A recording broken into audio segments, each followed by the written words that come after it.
We have the FinSuite NoBull team here today. Webflow and Airtable being connected is something we could all benefit from. I would love to turn it over to you guys. But yeah, we've been waiting on this for a while, and it's something that the community has been asking for. I know there's a couple tools out there that kind of do some of this stuff, so I think our approach is a little bit different in that we're really targeting pro Airtable users to help bring big data users into big no-code data users that maybe are not familiar with front ends, to getting them over into Webflow. And so that's the core focus here. It is an Airtable app, and so you do have to be a pro Airtable user to access this. But other than that, it's a real cool tool to sync everything into Webflow and to even grab content from Webflow into Airtable, which is actually how I'm probably going to start using it first, because I have a bunch of sites that I started building in Webflow and never really thought about, oh, hey, I might want this data someday in another way that's not Webflow. And so just starting to pull that stuff into Airtable and have it structured is a big help. But Rohan, do you want to maybe introduce some of what we covered yesterday, but walking people through or showing one of the sample sites and how that works? Yeah, sure. So just to give a quick introduction, NoBull Airtable enables you to control your Webflow CMS from Airtable. The whole logic behind it is having one true source of data. So you would choose Airtable to be that. And when you want to connect from Airtable to Webflow, there are a few limitations on what can be transferred, but for the migration from Webflow to Airtable, all of the fields are covered. We're currently working on developing the formula field and including views before the official launch.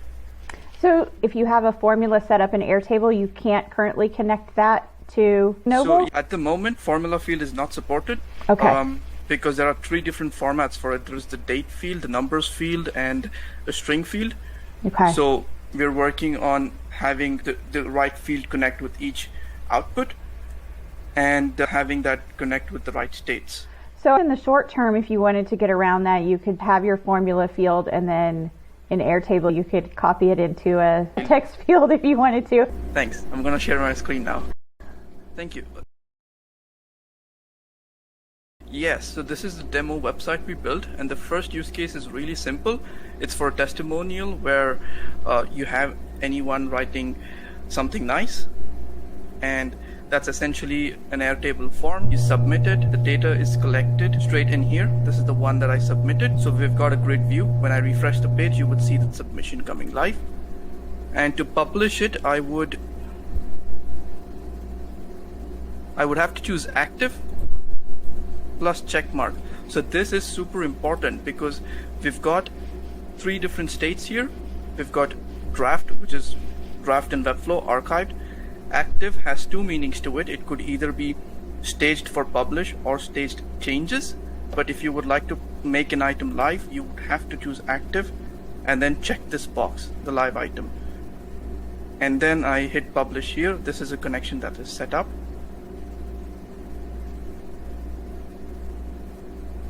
And that's just returning that all of these are active. And because I haven't chosen publish for it, I guess this one didn't work because there is an emoji in it. Oop. Okay, never mind there. Hey Rohan, real quick question. Did we set up, when you set this up, you set the checkbox field and the other fields there, like the active fields in that table, right? And those match the publishing states or the status, or how? Can you walk us through? Is that like a single select that you just set up for those specific states, and does it need to be named exactly like that to match, or what? So you can name the field however you like, and we've made this get started template with all the mandatory fields. So the status is where you really choose the state of a Webflow item. So here's the Webflow item. So these are the states. So you've got draft, archive, and active, and then you need to choose active plus publish in order to make that live. Does that answer your question? Yeah. Okay. So I guess let's say I'm coming and I'm not using this get started template. I just have to create a multi-check. But could those statuses be anything I want them to be, or do they need to be those 3 statuses? They have to be these 3. They have to be active, draft, and archive, because these are the 3. That's to match Webflow status, right? So I'm just trying to be real specific with people here that's right. Okay, and then example 2 is what Joe and Aaron would be presenting on the May 13th on the Automate All the Thing live stream, so I can't give too much away from this one. So I would be jumping straight over to example 3, which is a Webflow to Airtable migration. We are using all of Webflow fields, and essentially it's just building it out. So you would have every Airtable field match the correct Webflow field. So we've got a nice documentation here on the website, which you could reference to for creating all the fields. And yeah. Oh. And the same would be here. Can you go back to that for 1 second? That page was really great. This is so time saving for people to just know what's going to work from the start. It's super helpful. Very thoughtful attention to detail for people who are jumping on this. Look at these. You have the limitations there. Okay, fantastic. Thank you. Sorry, I just wanted to make sure I'm able to tell people where to go to get back to this. No problem. And I will be updating the content on this page with some of my notes. Yeah, so do please check onto that.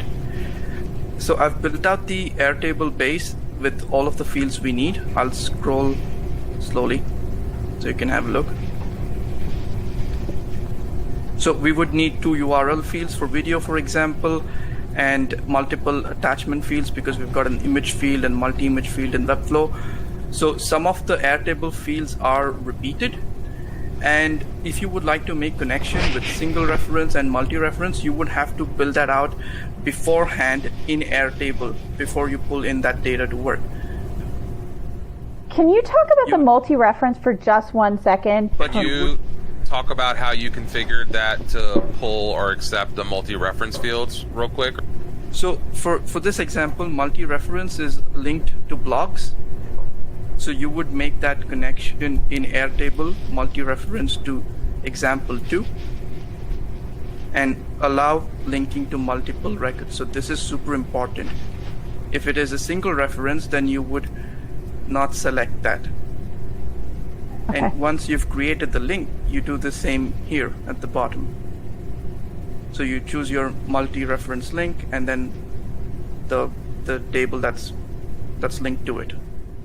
So at that point, it becomes no different than connecting any other field. So can you explain to me why the single reference and the multi-reference here have 2 rows of data on the connections as opposed to 1? So your state and status have 1 connection item there, but your multi-reference and single field, they have 2. Do you make 2 choices, or is that just showing you your response? So the first one is that you're connecting it to this field, link record single. And the second choice is what it is connected to. So the single record is connected to example 1. Okay. And that is what is chosen. And there's not much to worry because that will be the only option that you can select. Okay, and the reason it's the only option to select is because you've already set that up in your Airtable that way. Is that correct? Yep. Yeah. Okay, really nice. So you're helping people not make a mistake. I like that.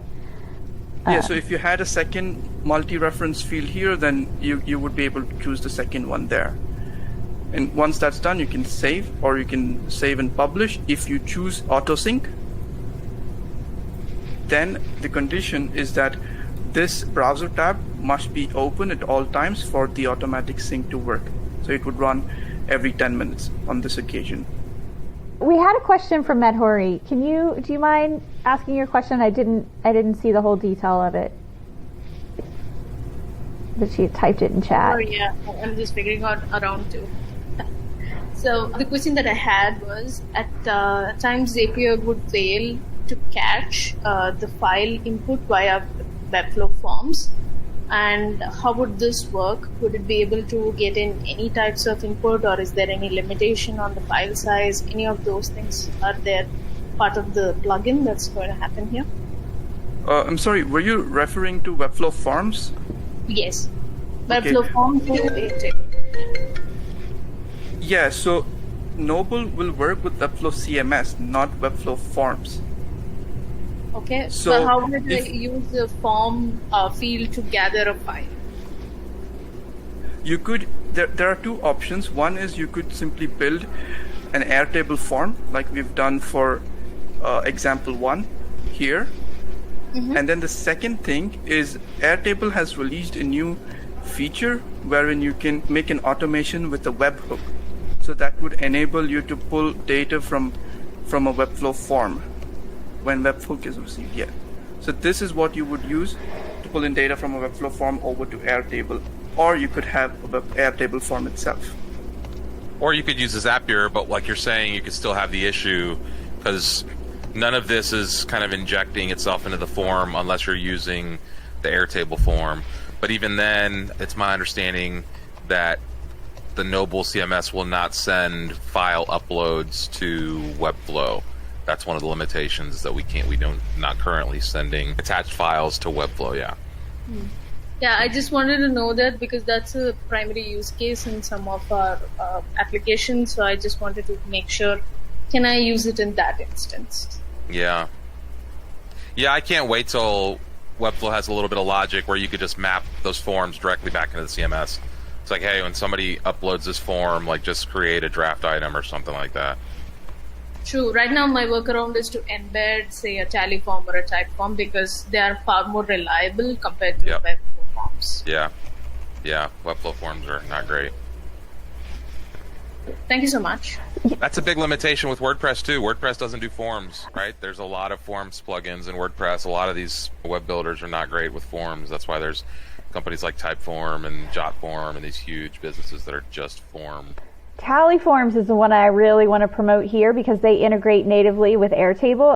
Tallyforms is indeed an amazing application. It's a great alternative to Typeform. It has all the logic that you want. And in case you want to skip, calculate, or do anything of that sort, I would really recommend using Tallyforms. And best part, it's free unless you want a paid plan. Team plan is paid. Yeah, they've got some features that you can upgrade to for sure. Let's go back to Colleen. Yeah, I was just saying, Madhuri, it sounded like you were saying that you've had issues with forms failing because a file upload was too large. Yeah. So I found on the forums, and I can go dig it out, there's a code snippet that you can add that will basically check the size of the file that's about to be uploaded and stop it so that an error is caught ahead of time before submission. Yeah, that'll be really good because that has been a huge pain point for clients who wanted to kind of limit the people submitting or something like that so that they can control the amount of information that comes in. That'll be good. Thank you. Yeah, I'll go look for it. Yeah. Okay, fantastic. So I'm going to do a quick screen share here. I'm a big proponent of having sites look consistent. So you guys made the leap so that now I don't have to use anything else besides Webflow and Airtable. I moved over to Tallyforms yesterday for this so that I am strictly cutting out any of the integrators that I was using for this project. So very excited. But you can see here that it looks like a form, but it doesn't look like Typeform, which always goes to one question per page, which I, as a user experience designer, have so many issues with that. There's just so much that you're not able to see. Yeah, and so this lets you embed your entire form here, and then you can have it go to different URLs when you hit the submit button or not, and it just has the little powered by Tallyform. If you're on the free plan, you can upgrade if you really want to get rid of that. But you can see it has a pretty basic style, and right now there's not a lot you can do with the styling, but it's so neutral that to me it still feels like my site much more than an Airtable site. I would like to actually point out that you can customize with the paid version. You can add in your own custom code and you can do whatever you want in terms of CSS or anything. You need to know a little bit of HTML, CSS. Perfect. People have different portfolios. I have taken payments through Tallyforms, provided they do take 5% plus 2% of Stripe on the free plan. Right. So I've really started moving over to them since they added the Airtable integration recently, and yeah, pretty impressive. Okay, so I'm going to stop sharing for this. This has been a fabulous conversation. Any other topics or questions that people have, especially for the NoBull team? It was around the fact that you're currently putting your information into the app in Airtable, and Joe, and you mentioned on the call, Omar, that there'll be a standalone version of NoBull as well. What happens in that situation? Do you end up having two distinct versions of it so that Are you going to have to redo your implementation, or will they just magically combine? Yeah, so Joe spoke that out too soon. It's just so into the future. We want to perfect the Airtable app now, and then see the usage, understand how users use it, and if there would be a possibility, then we will definitely move it. But it's like he just jumped the gun there. It's the same goes with e-commerce. At the moment, Webflow e-commerce is not supported, but with usage, we might include it. It is on the roadmap. We do have that thought at the back of our mind. Yeah. Cool, thank you.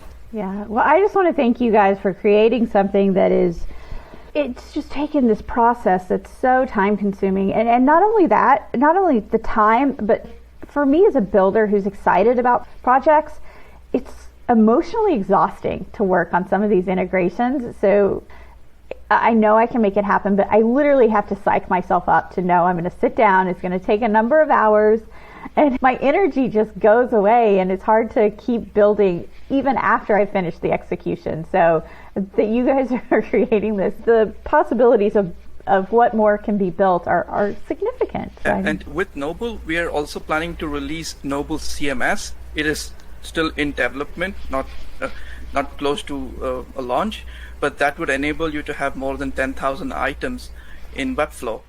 It would be a CMS that sits on top of Webflow CMS, and then there will be a second product called NoBull Filter, which would bring in the filter and sorting functionality, and that is just so huge. I haven't got an opportunity to test it yet, but when that happens, I guess I could share more information. Yeah. I'm sure plenty of people in the no-code space are paying attention and will be eagerly awaiting those things. Well, good to know that CMS limit, because I knew I had heard a couple of people mention that you guys were coming along and that would eliminate that limit. I thought this did that. This does not yet. This is the connection piece, but at some point in the future, we may have that 10,000 limit just go away. I have a question that there are some clients who use, say, headless CMSs that are outside Webflow, and they use Webflow more like a marketing website. And if I were to introduce something like this, which is the in-between where you kind of record it and then it goes to Webflow, how would that situation be? With NoBull CMS? Yes.